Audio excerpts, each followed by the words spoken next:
Hey guys, and welcome to episode 22 of my retrospective look at TT Games LEGO games of the past. I'm back with another episode looking at LEGO games that have been and gone over the years. Hopefully you've enjoyed the series so far, especially the last few episodes where I took on the behemoth that is LEGO Dimensions. Wow, that was a hard one to get into one episode. So hard in fact I did it in two, and that was condensing it down. If you haven't had a chance to watch my two-parter on Dimensions, then check out the links in the description below. Well worth a watch, and as always, if you do enjoy it, don't forget to hit the like button and subscribe to the YouTube channel. Now, whether you're watching this on the IGTV channel, via YouTube, or on the website, thank you so much for your support. It means a lot, and so shout out to everyone that has subscribed so far. Anyway, on to business, and it's time to look at something a little bit more modern from only a couple of years ago. A game that I don't think anyone saw coming before it was announced, LEGO The Incredibles. Released in 2018 to coincide with the debut of the long-awaited sequel movie, LEGO The Incredibles was a surprisingly genius move by TT Games. With the exception of Pirates of the Caribbean, Disney's entries into the LEGO-based games genre have been solely focused on IPs that they purchased having already had an existing relationship with LEGO. Star Wars, Marvel, Indiana Jones, all now under the House of Mouse brand, actually had a long-standing relationship long before Disney got involved.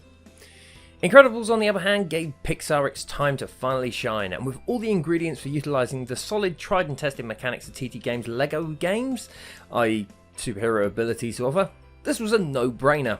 Even so, LEGO games have been around for over a decade at this point, and I still didn't see this coming.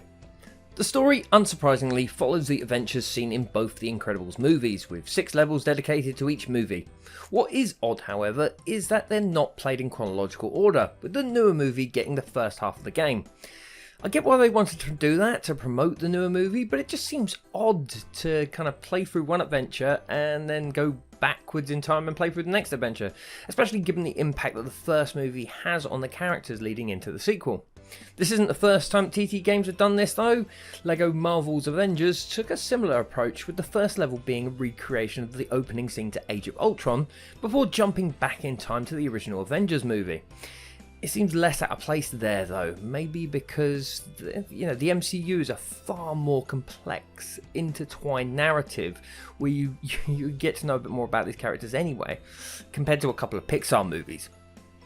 The other issue you'll find with the storytelling, especially given that the game released at the same time as the movie, is how closely it follows the film. I mean, put it this way, if you haven't seen the newer movie, then the first half of the game is basically one giant spoiler.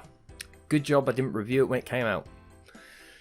Now let's just pretend that the second half of the game is a prequel and move on, because all said and done, I love this game. It is a lot of fun. 6 levels per movie might seem a little light, and in all honesty you'll fly through the story relatively quickly, but each and every level of the story campaign is unique. Much like the tiles of a comic book, no two are alike. Whether you're battling the Underminer on the city streets or taking down one of Syndrome's robots in a volcano, this game is packed with rich environments that just keep you entertained throughout.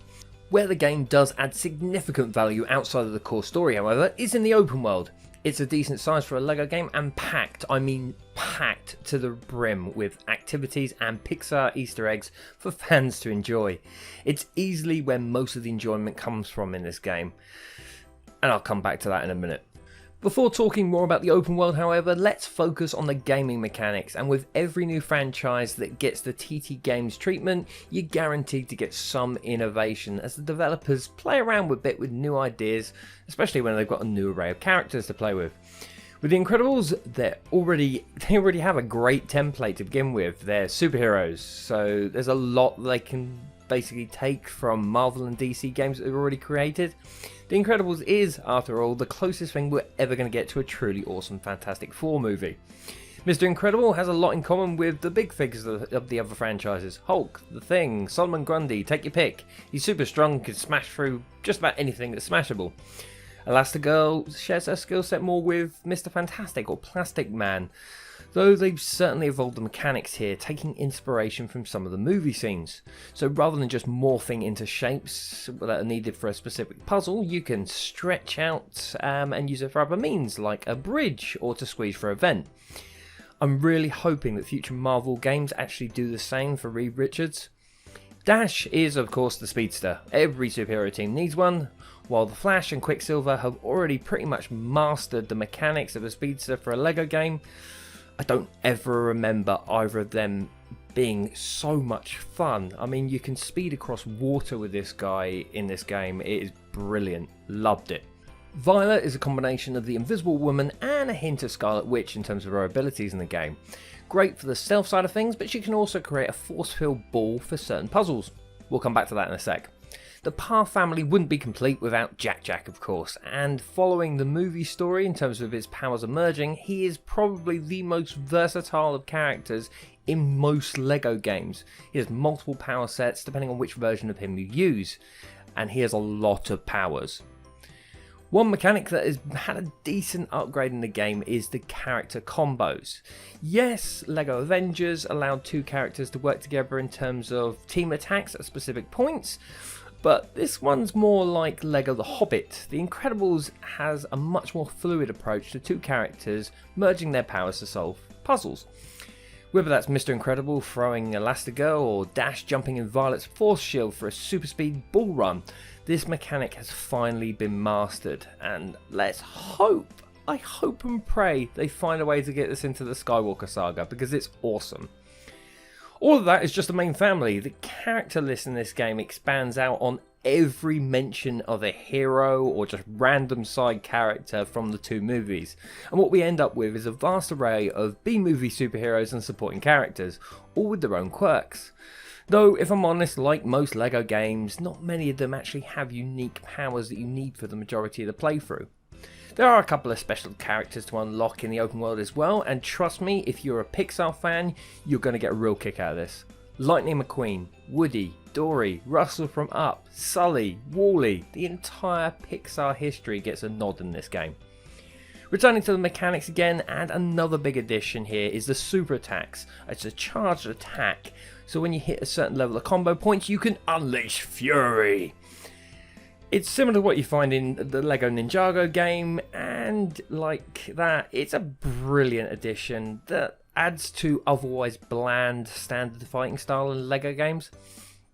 Another major addition is the super builds. And they utilise, everything's got super in the title. They are utilised in both the story and the open world. Now, these large pads require incredible blocks to unlock. Basically, they work like gold bricks, unlocking things in other games. And they allow you to build large builds. So, in the levels, that might be a tool that you need to progress through the story, like a large chainsaw. In the open world, it's much more likely to be a Pixar landmark of some kind. So, depending on where you're exploring in the open world, when you find one of these, you can essentially build a building or some symbol of some of the Pixar games that have come before, which is pretty cool. So, just as an example, to unlock Woody, you have to build Pizza Planet. It's very cool. Either way, it does add another level of variety to what is already an interesting and fun LEGO game. The audio for the game is decent as well, utilising a combination of audio from the movies and great quality voice doubles for the main characters. The switch from one to the other seems fairly seamless. It's a little thing, but it definitely adds to the enjoyment, even if we sadly have to live without Samuel L. Jackson's Frozone voice. Interestingly enough, John Eric Bentley, who does the voice of Frozone in the game, has actually voiced Nick Fury in some of the Marvel animated series. So, you know, they've got a good guy, experienced guy on the job for this. Overall, LEGO The Incredibles is a surprisingly good installment in the LEGO TT Games franchise. Not because it's content heavy, not because it's mind-blowingly innovative, like Dimensions, but because it doesn't take itself seriously and is pure fun. The developers have taken a few risks with new mechanics, and in every way it's paid off. The combat has benefited from everything that's come before, and the two character combo moves are perfect. This mechanic has definitely been mastered here. Take note, TT Games. This story, it's not very long, it really doesn't feel it either, but the open world and all the hidden nods to Pixar really make up for it. Even so, I would not pay full price for this game in the same way I would LEGO City Undercover, for example, where hitting 100% takes weeks of gameplay. This one you can probably knock out pretty easily. I mean, it's probably the easiest 100% of any Lego game. Much like the Lego Ninjago movie game, it's short but incredibly fun with just enough innovation to make it unique. If you've not played this game, then I do highly recommend giving it a go. Just remember to watch the movies first if you don't want to be spoiled. Trust me, the story is so close. You will be disappointed if you watch the film afterwards. Anyway, thank you so much for watching. I hope you've enjoyed this brief look back at another Lego game. If you played the game, let me know your thoughts in the comments section, and please don't forget to subscribe to the YouTube channel if you want more, and click that like button if you've enjoyed this video. I'll be back very soon with another video, but thanks again for watching, and another shout out to everyone that has subscribed. It's very much appreciated, and I will never forget you. No, thank you very much to everyone that's supporting the channel, everyone that's supporting the Instagram account as well. Just thanks everyone. Hope you enjoyed the video. Thanks a lot. Bye bye.